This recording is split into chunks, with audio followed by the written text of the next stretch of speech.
परमात्मा कहते तुम इसलिए यहाँ गलती करके फंसे रहते हो, तुमने उस परमात्मा के न्याय स्थल को देखा नहीं है, जहां पर एक एक नए पैसे का अकाउंट आपने पूरा करना पड़ेगा। जो किसी का बुरा किया है, किसी का लिया है, दिया है, वह पूरा करना पड़ेगा तुमने। तो उसके लिए अब हम आपको एक परंपरा बताते हैं। ये ना समझना कि ये नियम सख्त हैं, ये बहुत आसान नियम बना दिया आपके। किसी से पैसे लेते हो फिर उसका देना पड़ेगा, ये कोई बड़कों का खेल है। जैसे कोई रिश्वत लेता है या किसी और 2 नंबर से बकवाद करके किसी से ठग लेता है, वो पैसे उसने देने पड़ेंगे। इसमें ना किसी और जन्म में वो दामाद बन के ले जाएगा और खुश होकर देने पड़ेंगे और कई गुना हो जाएंगे तब तक। तो सिर में दर्द करने की आवश्यकता नहीं है, ये बिना ज्ञान के हम ऐसा करें। इसलिए अब क्या है, जैसे हमारे उलझे हुए संस्कार तो ढेर हैं अभी पिछले भी, ये तो समाप्त हो ही नहीं सकते। यदि ये विधान हम माने इन अज्ञानियों का कि प्रारब्ध कर्म और संचित कर्म जितने भी हैं ये तो भोगने ही पड़ते हैं, और फिर मोक्ष कैसे होगा, अंत कैसे होगा? ये हमारा आपस का संस्कार अंत नहीं होगा तब तक हम मुक्त नहीं हो सकते, फ्री नहीं हो सकते। उसके लिए परमात्मा ने विधान बताया है कि एक ऐसा मंत्र दूंगा, उस मंत्र की कमाई से आपके पुण्यों का तो ढेर लग जाएगा, और जो पाप आपके होंगे उनको मैं कैंसिल करूंगा अपने कोटे ते, अपनी ताकत ते, आपकी श्रद्धा देख के, आपकी आस्था देख के। कहते हैं जब ही सतनाम हृदय धरो भयो पाप को नाश, और जैसे चिंगारी अग्नि की भाई पड़े पुराने घास। तो 1000 टन सूखा घास पड़ा हो और उसमें एक माचिस की सीख जला के लगा दे, सारे को फूंक करके ढेर बना देगी, राख बना देगी, और चलेगी तेज हवा उसको उठाकर कहीं की कहीं फेंक का होगी, फील्ड क्लियर हो जाएगा। तो कहते हैं जैसे सूरज के आगे बदरा ऐसे कर्म छयारे, और प्रेम की पवन करे चित मंजन झलके तेज नयारे। आत्मा और परमात्मा के बीच में आपके इन पाप कर्मों का के बादल छा गए, इनको प्रेम की पवन और करे चित मंजन झलके तेज नयारे। जैसे सूरज के आगे बादल ऐसे कर्म छयारे, और प्रेम की पवन करे चित मंजन फिर झलके तेज नयारे। एक मंत्र दिया जाएगा आपको, आपके पापों का नाश करेगा। आपके जब पाप नाश हो जाएंगे, आपके हृदय में एक विशेष कसक बनेगी। भगवान की चर्चा सुनते ही, प्रारंभ होते ही, उसका नाम शुरू होते ही, कहीं पर भी चर्चा सुनते हो तो एकदम गदगद आत्मा होगी, आंखों से आंसू टपकने लग जाएंगे। तो वो प्रेम की पवन है, प्रेम की हवा चल पड़ी, और फिर वो साफ कर देगी आपके सब दुर्गुणों को, और संचित अपराध हैं उनको भी, और प्रारब्ध वाले कर्मों को भी ये मंत्र नाश करेगा। तो कहते हैं इस प्रकार। तो यहाँ जो हम अपना जो संस्कार है, अब आपके जिसके भी जैसे हैं, अब इसको परमात्मा यही निमटा देगा आपके। जैसे अब हम करने परमात्मा के आदेश से होगा बच्चों, जीव के बस का नहीं है। कबीर भगवान की रजा बिना ना तो समाज सुधार हो सकता। ये समाज सुधार का ठेकेदार बताया करते, समाज सुधारक देखा करते मैं ऋषि दानंद जैसे, उन जैसा विकारी प्राणी नहीं था, और हम उनसे आशा करते थे कि वो समाज सुधार करेंगे। भांग वो पीता था, तम्बाकू सूंघा तम्बाकू खावे, और हुक्का पीवे, नंगा रहे, अबरक भस्म खावे, और चाय पीवे 150 वर्ष पहले। तो कहने का भाव ये है, किसी जीव का दोष नहीं, युकाल किसी के पंजे नहीं टेकने देता। ऋषि में ऋषि फेल कर दिए। विश्वामित्र जैसे राजा था विश्वामित्र, राज त्याग के जंगल में जा बैठा, घोर तपस्या करने, रास्ता था नहीं इनके पास, परमात्मा का साथ नहीं, काल इनके इर्द गिर्द रहता है, इनकी बकवाद को तुरंत खराब करने के लिए साधना कर रहा था। ऊपर तो एक उर्वशी भेज दी औरत खूबसूरत, वह वहाँ इधर उधर बैठ कर लगी अदाएं करने। विश्वामित्र छोड़ दिया सारा, भक्ति भक्ति उसका पीछे हो लिया। एक लड़की को जन्म देकर पटक कर उसके बारने आ गए। 6 महीने की होली जब पकड़ रही तेरे लड़की को, और अब तेरा और मेरा इतना मत इससे काम आई थी बता। मन के मारे बन गए बन तज मस्ती माँ, कह कबीर के करूँ यो मन माने ना। जंगल में टिंडे लेने गया था घर छोड़ कर, और यो काम करना था। अकल है तो यू काल ना टिकन देता। ये जीव के बस की बात नहीं, ये तो परमात्मा साथ रहेगा, काल को दूर रखेगा, दुर्बुद्धि से बचाएगा।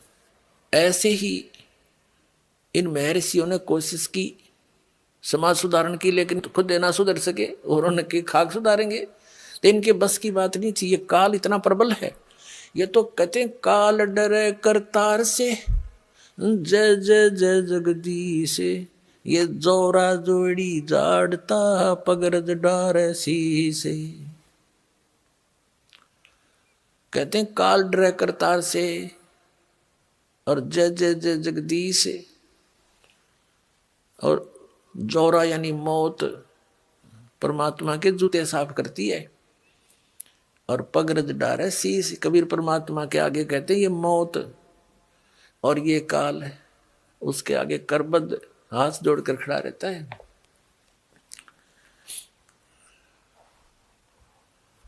तो क्या बताते हैं, तो ये काल जो है सबको ऐसे तंग करता है। ये देखो महापुरुषों ने कोशिश की, जैसे आदरणीय नानक साहिब जी को परमात्मा मिले थे और उन्होंने प्रतिबंध लगा दिया था कि मांस शराब तमाकू छूना भी नहीं है। एक सवत समाज बना, कुछ दिन चला, उसके बाद फिर विकार आ गए।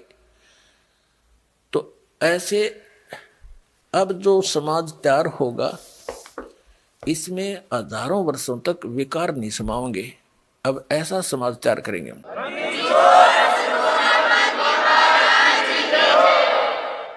बीड़ी, मांस, तम्बाकू, शराब, सुल्फा, बुकी, ये जो बुराइयां हैं ये समाज से ग्रहण की और काल ने लगवाई, क्योंकि इसने करवाना है ये ऐसा कर्म अपना टेस्ट बनाने के लिए। तो अब धीरे धीरे ये समाज हमारा बहुत ज़्यादा विकसित होगा, बहुत फैलेगा। और जब अच्छे समाज की अधिकता होगी, 90% लोग तो देखम देखा अच्छाई में लग जाते हैं और 90% बुराई भी देखा देखी किया करते हैं। जैसे हमने देखा, जो बच्चे हमारे साथ पढ़ा करते थे उस समय वो कोई भी बीड़ी, शराब, मांस, तम्बाकू टच नहीं करते थे। जब उनको नौकरी मिल गई, वहाँ देखा लंबी सिगरेट ला कर और नो करें, वो भी देखम देखा लागे करन, तो वो बुराई शराब भी शुरू कर दी और वो सिगरेट बीड़ी भी शुरू कर दी। वो बुराई देखा देखी सीखी, उनकी कोई ट्रेनिंग थोड़ी है। तो ऐसे ही हम देखा देखी बुराई पर जो लगे थे अब उसको छोड़ेंगे, और इस ज्ञान के आधार से इतना दृढ़ हो जाएंगे, हमने विष दिखाई देगा रिश्वत लेना या दहेज लेना और देना। अब ये दहेज क्या है, अपनी बेटी पर भार लादना है, और जो लेने वाला है वो अपने सिर पे वजन रखेगा। तो अब परमात्मा क्या करेगा कि आपके ये संस्कारों को निमटाएगा। जैसे प्रारंभ कर दिया है परमात्मा की दया से, बुद्धिमान पुण्यात्माएं हैं, भगत हैं, वो समझने भी लगे दास के इस उद्देश्य को। तो वो क्या करते हैं, सिंपल वे से अपने बेटा और बेटियों को लाते हैं और सिंपल एक रामायणी परमात्मा की महिमा का गुणगान करते हैं, बच्चों को बैठा करके। उस परम पिता के मुख से बोली वाणी है ये, और इससे बच्चों के संस्कार जुड़ते हैं। तो ना कोई लेना है ना देना है। अब लड़के का लड़की से विवाह नाता जोड़ना है वचन से, माया से नहीं। पहले माया कहाँ थी, जब ब्रह्मा विष्णु महेश का ब्याह हुआ, जब कौन से राजा ने सिक्के छाप रखे थे और किसने नोट बना रखे थे। तो हमारी अकल काम ना करती, हम वर्तमान की परंपरा में इतने धस जाते हैं कि हमारी बुद्धि काम ना करती। इस माया से ब्याह होगा, ये तो हम दोषी बना रहे हैं एक दूसरे को, कर्जवान बना रहे हैं बच्चों को। तो फिर ये जो संस्कार आपके आपस के थे परमात्मा खत्म कर देगा, यहीं फिनिश कर देगा, आपके आगे नहीं बढ़ने देगा। आगे बढ़ाओगे तो फिर सारे नियम तोड़ के बढ़ाओगे, फिर आपकी भक्ति भी जाएगी, संस्कार फिर नए सिरे से शुरू हो जाएंगे, यहीं धक्के खाओगे, भटकते रहोगे। अब ये समय है यहाँ से निकलने का। तो जो दास आपको बता रहा था, अब परमात्मा गरीबदास साहिब जी की आत्मा को लेकर सचखंड में गए। वहां जाकर क्या देखा कि अन्य रूप में परमात्मा एक सिंहासन के ऊपर बैठे हैं और सुंदर शरीर है, एक रोमकूप में करोड़ सूर्य करोड़ चंद्रमा मिला दे इतनी रोशनी है परमात्मा की, मनुष्य दृश्य है, निराकार है। अप्रसंग यहां से चला था कि ये राधा स्वामी पंथ, जय गुरुदेव पंथ, सच्चा सौदा सिरसा वाले का पंथ, या और भी किससे तो बात कर लो, सब ये कहते हैं परमात्मा निराकार है।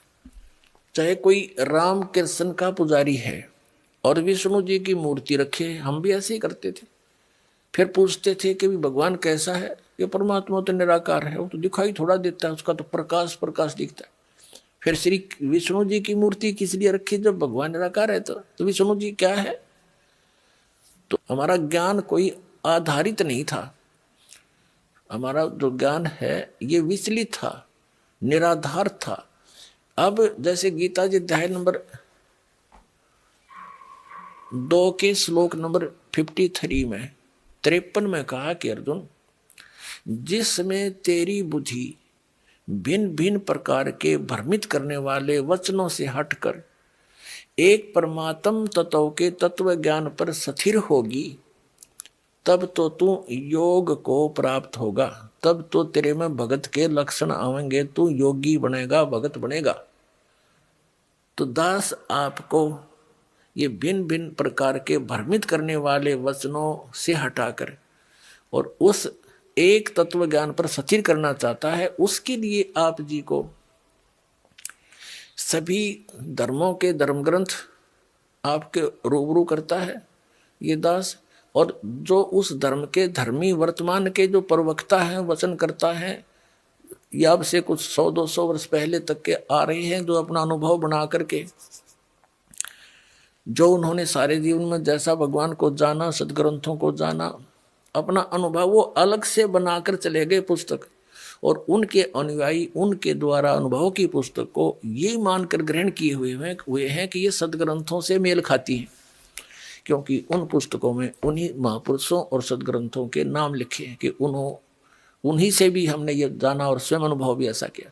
तो दास ने उन सभी के अनुभव की पुस्तकें, उनके अनुभव के प्रवचन, जैसा कि टीवी आदि के माध्यम से, सीडी के माध्यम से, मीडिया के माध्यम से उन्होंने अपना जो प्रवचन कर रखे हैं, ज्ञान जनता में बांट रखा है, वो सारा आपके रूबरू कर दिया कि ये तो ये बतावे हैं। और दास ने ऐसा अनुभव किया है और जो वेदों से मेल खाता है, और सभी महापुरुषों को जिनको परमात्मा मिले उन्होंने जो बताया वो भी दास का मेल खाता, इनका नहीं खाता। तो इससे उनको रिजेक्ट कर दो, तो उस गलत अनुभव को, गलत ज्ञान को, शास्त्र विरुद्ध ज्ञान को त्याग के और शास्त्र विरुद्ध साधना को त्याग कर शास्त्र अनुकूल साधना ग्रहण करो।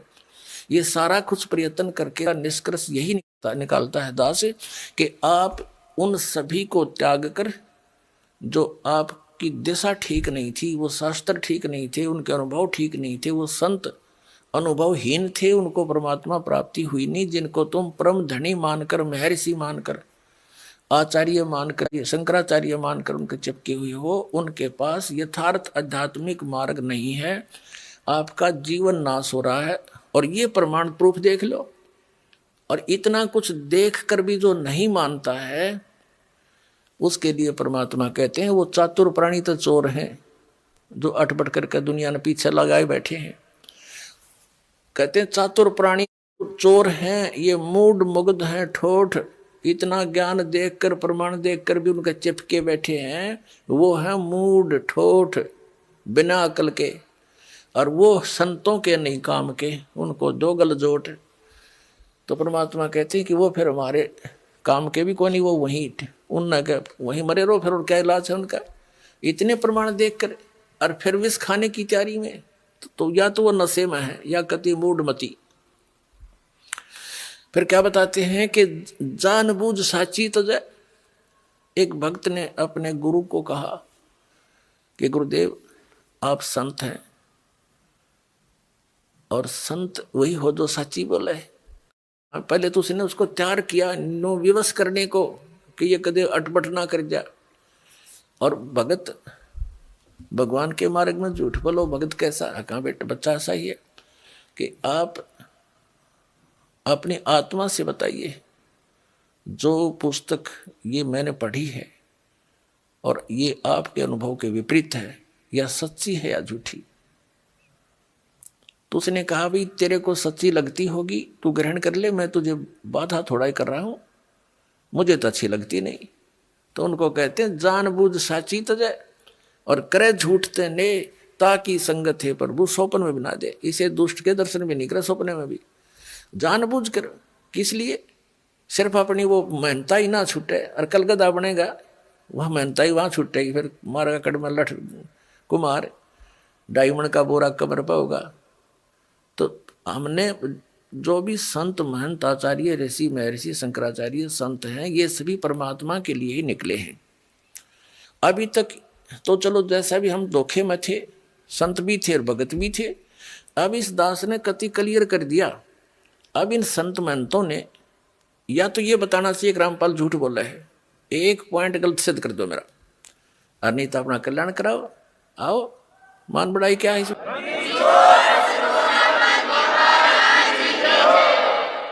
अब जैसे एक डॉक्टर है और डॉक्टर के पास औषधि की खोज होगी, आपका वो रोग है, उसमें मान बढ़ाई की है। डॉक्टर का काम तो दवाई देना, मरीज का काम लेना और खाना, उसमें के कौन बड़ा और कौन छोटा? डॉक्टर डॉक्टर ही है, दवाई उसने देनी है क्योंकि उसको वह मिल गई है।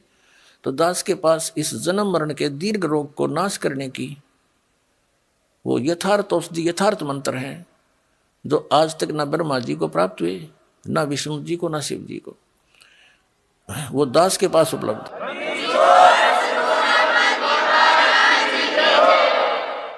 तो पुण्यात्माओं, ये जितने भी सतलोक का ठेका ले रहे थे इस पंथ, इनको कुछ भी ज्ञान नहीं था।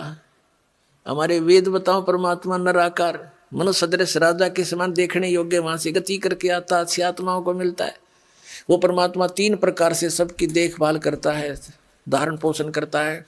एक तो सतलोक में रहकर तेजो में शरीर है उस परमात्मा का, करोड़ सूर्य मिला दे करोड़ चंद्रमा, इतना एक रोमकूप का प्रकाश है, इतना नूर है उस मालिक की पूरी बॉडी का। एक रोमकूप में इतना है तो सारे शरीर में कितना प्रकाश होगा, ये आइडिया लगाया जा सकता है।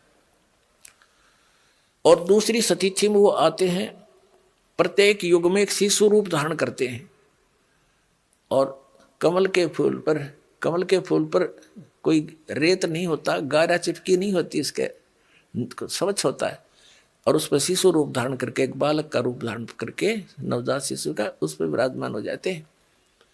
जल के अंदर कमल के फूल होते हैं, तो नारायण जल के ऊपर आके निवास करने के कारण परमात्मा को नारायण कहने लगे।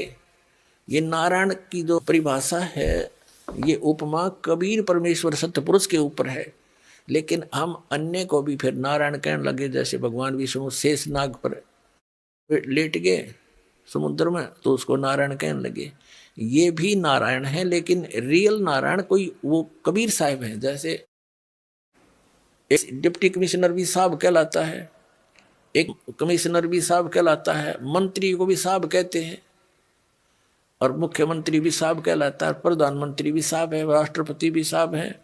तो कहने का भाव ये है कि साहब तो सारे हैं, परंतु इन साहबों में अंतर बहुत है, और वास्तव में साहब तो हमारे राष्ट्रपति और उसके बाद प्रधानमंत्री ही साहब असलियत है, तो बाकी उनके अनुचर हैं, उनके सहयोगी हैं, ये समझ लो। तो वास्तव में एक ही है नारायण, तो कबीर भगवान सतपुरुष। तो ये दूसरी प्रकार की जो सतिथि परमात्मा शरीर की धारण करते हैं, नवजात शिशु रूप धारण करते हैं, और कमल के फूल पर विराजमान होते हैं। कमल का फूल सरोवर में होता है, वहां से निसंतान दंपति उठा लाते हैं। धीरे धीरे जब परमात्मा बड़े होने लगते हैं तो वो दूध नहीं पीते यहाँ का, ना कुछ आहार करते हैं, तो उसके लिए परमात्मा को कंवारी गायें दूध देने लगती हैं उस मालिक के आशीर्वाद से, और उन कंवारी गौओं से उस शिशु रूपधारी परमात्मा के बचपन की परवरिश की लीला उन कंवारी गायों के दूध से होती है। वो ऐसी लीला करते ही करते हैं, और ये वेद बता रहे हैं। तो ऐसी लीला की किसने? 600 वर्ष पहले कबीर परमेश्वर जी ने ये लीला करी थी। सतलोक से आए थे, कमल के फूल पर विराजमान हुए थे, उनका कोई माता पिता नहीं है।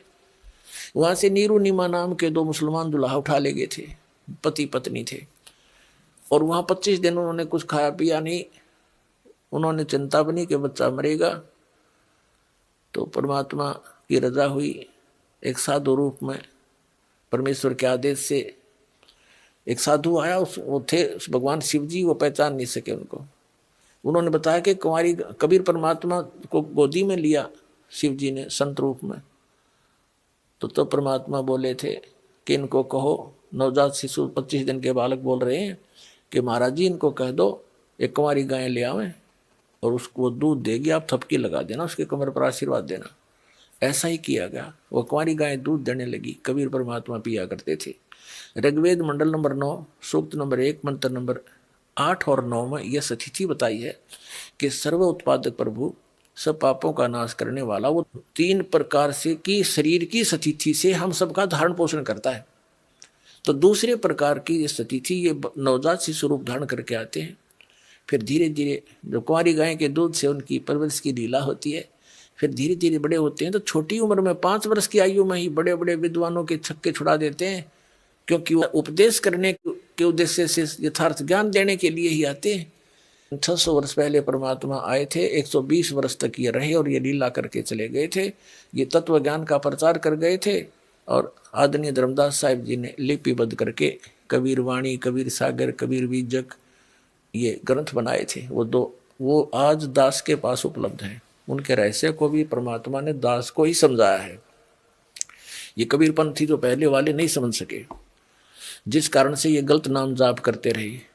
सतनाम का इनको पता नहीं, वो 2 अक्षर का नाम है, तो सभी कुछ भूला हुआ था। तो तीसरी जो सतिथि है उनके शरीर की, तीसरी है वो कहीं भी आ जाते हैं, साधु संत रूप में प्रकट हो जाते हैं। ऋषि, जैसे पहले ऋषि परंपराएं थी सतयुग त्रेता द्वापर तक, तो ऋषि रूप में आते थे, ऋषि कहलाते थे।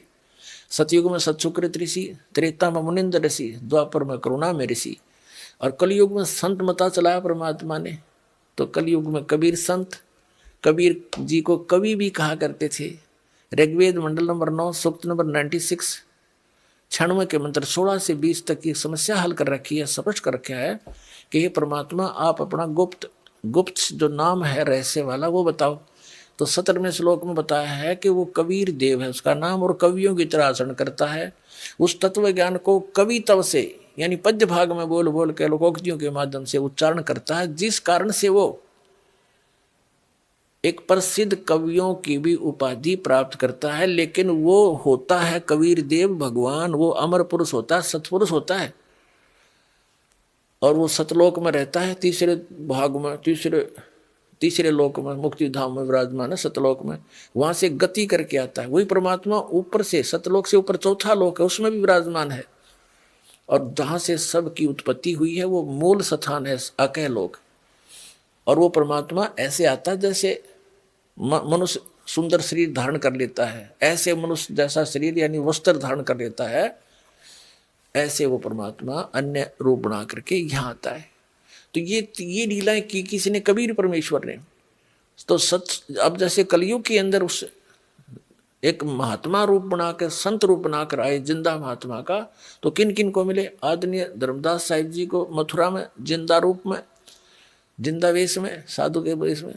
आदरणीय मुल्कदास साहिब जी को, आदरणीय नानक साहिब जी को बेई नदी में जिंदा महात्मा के रूप में मिले, बेई नदी पर, और उनको गुप्त करके दरिया में डुबोने का बहाना करके और सचखंड लेकर गए। आदरणीय दादू साहिब जी को, आदरणीय गरीबदास साहिब जी गांव छुरानी जिला झज्जर वाले को, आदरणीय गीसा दास साहिब जी को गांव खेकड़ा जिला मेरठ उत्तर प्रदेश वाले को। तो ये जो लीलाएं वेद सदग्रंथ बताते हैं, वो लीला किसने की? कबीर देव ने। कबीर साहब जो काशी के अंदर धानक जुल्हा रूप में रहे थे, जब वेद जिसका गुण गावे, आंखों देखा संत बतावे, वह लीला करी किसने?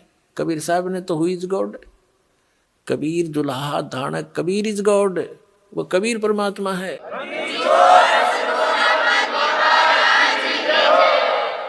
जो प्रसंग चल रहा था कि नकली पंथों ने जो काल के चलाए हुए हैं, कभी काल ने कहा था 12 पंथ करूं मैं साझा, नाम तुम्हारा ले करूं आवाजा। 12 पंथ नाम जो ले ही, मेरे मुख में आन समोई। और अनेक पंथ चलाऊं, या विद जीवों को भरमाऊं। जाओ जोग जीत संसारा, जीव न माने कहा तुम्हारा। जीव तुम्हारा कहा न माने, हमारी ओढ़ हो बाद बखाने।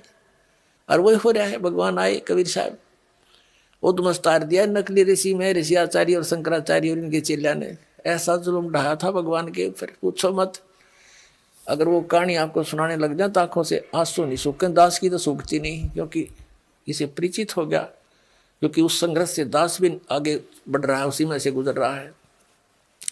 तो क्योंकि उसमें जनता अशिक्षित थी, श्रद्धालु अशिक्षित थे। एक संस्कृत भाषा के जानने वालों को महर्षि और महापुरुष की पदवी दे दी गई थी हमारे द्वारा। अब परमात्मा ने पहले यह दया बख्शी कि अपने बच्चों को अक्षर ज्ञान कराया, और अब वो तत्व ज्ञान जो भगवान ने 600 वर्ष पहले बोला था, दास ने उन सदग्रंथों से मेल करके दिखा दिया कि जिसको ये अनपढ़ अशिक्षित कहा करते थे। एक जुलाहा धानक कवि मान के जिसकी फाइल बंद कर रखी थी, वो पूर्ण परमात्मा है। 600 वर्ष पहले वेद और गीता और शास्त्रों वाला ज्ञान उन्होंने वर्बली बोल रखा है। धर्मदास जी ने लिख रखा है सिंपल लैंग्वेज में, और वही वेद पुराण गीता बताते हैं। तो कौन है भगवान? तुम संस्कृत के जानने वालों को आज तक नहीं पता इनके गुण रहस्यों का, और 600 वर्ष पहले बता के गए हुए हैं। तो वो खुद परमात्मा है। ये इस चीज से भी प्रमाणित होता है। काल ने कहा था या विद जीवों को भरमाऊं, जो परमेश्वर ने कहा था कि काल जब 5500 वर्ष बीत जाएंगे कलयुग, तब मैं तेरे साथ मिलाऊंगा दोबारा आकर के। अभी तो मैं कुछ कहता नहीं, इतना कर ले तार ले, उद्मस्त ने तो तारना है। परमात्मा को पता था कि सतयुग त्रेता द्वापर में ये प्राणी दुखी ना होते, और जब तक ये दुखी नहीं हो लेता, इसके हर तरह से संसारिक जो सारे हैं वो समाप्त नहीं हो जाते, तब तक ये भगवान को मान नहीं सकता। अब जैसे सतयुग के अंदर पुण्यकर्मी प्राणी जन्म लेते हैं, लाख वर्ष की आयु होती है मनुष्य की, और सब हरे भरे सब फलदार वृक्ष लदपद रहते हैं, सभी झाड़ी झंखाड़ भी फलों से। और जो पुण्यकर्मी प्राणी है वो भक्ति से ही तो पुण्यकर्मी बने हैं, साधनाओं से। तो इस जन्म में जैसी भी वो साधना कर रहे होते हैं, वो उसको सुख तो होता है पूर्व जन्म के प्रारब्ध के कर्मों से, और वो सोच रहा है कि मैं जो साधना कर रहा हूँ इससे मुझे लाभ हो रहा है। तो इसलिए परमात्मा की उस सत भक्ति को 3 युगों में जीवों ने मान्या नहीं। अब कलयुग में हम कति भक्त उस पुण्यहीन हो लिए, जिस कारण से इस काल के द्वारा बताई गई, इनके एजेंटों द्वारा बताई गई साधनाएं, उन संतों द्वारा बताई गई भगवान की भक्ति से हमें कोई लाभ होना नहीं था, क्योंकि वो तो शास्त्र विधि को त्याग के मनमाना आचरण है। श्रीमद् भगवत गीता अध्याय नंबर 16 के श्लोक 23 और 24 में कहा कि अर्जुन जो शास्त्र विधि को त्याग कर मनमाना आचरण करते हैं, उनको ना तो कोई सुख होता, ना उनकी गति होती है, और ना कोई सिद्धि प्राप्त होती है, यूजलेस। तो जिस कारण से उनके द्वारा बताई गई साधनाओं को करते करते भी बुरा हाल है इन प्राणियों का, तो फिर इन्होंने धनी बनने के लिए तो रिश्वत, मिलावट, चोरी ये अपना लिए, और टेंशन बुलाने के लिए गुट्टी सूटी लानी शुरू कर दी। ये कोई तरीका है?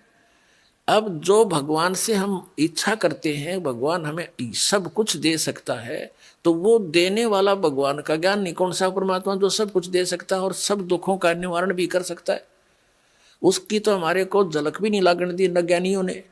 तो उसने स्वयं आकर ही अपनी जानकारी देनी पड़ती है। आप आरती, आप साजय, आप किंगर, आप बाजय, आप ताल झांझ झनकारा, आपने से आप देखे ना रहा। कह कबीर ऐसी आरती गाऊं, आप मध्य आप सुनाओ।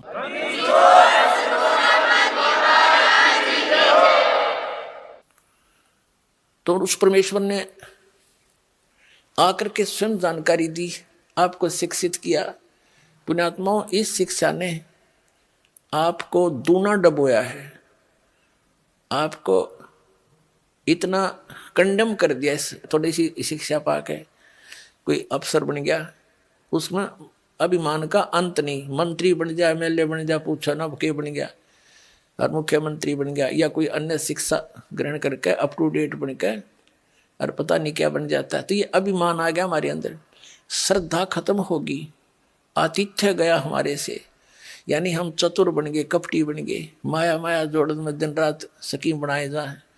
तो इस मालिक को पता था ये विष है इनके लिए, ये शिक्षा, यानी जो शिक्षा अब हमने प्राप्त की है, इसका दुरुपयोग किया है। डॉक्टर किस लिए बनता है बच्चा? कि घना धन कमाऊं। इंजीनियरिंग किस लिए करता है? कोठी गाड़ूं, बनते ही नौकर दूं। IAS IPS किस लिए बनते हैं? कि पैसे इकट्ठे करूं, बड़ा कोठी बनाऊं। तो हम पहले ही घुटी वो पी कर चलते हैं और फिर वही काम करते हैं, और वो जोड़ जाड़ का एक मिनट में मृत्यु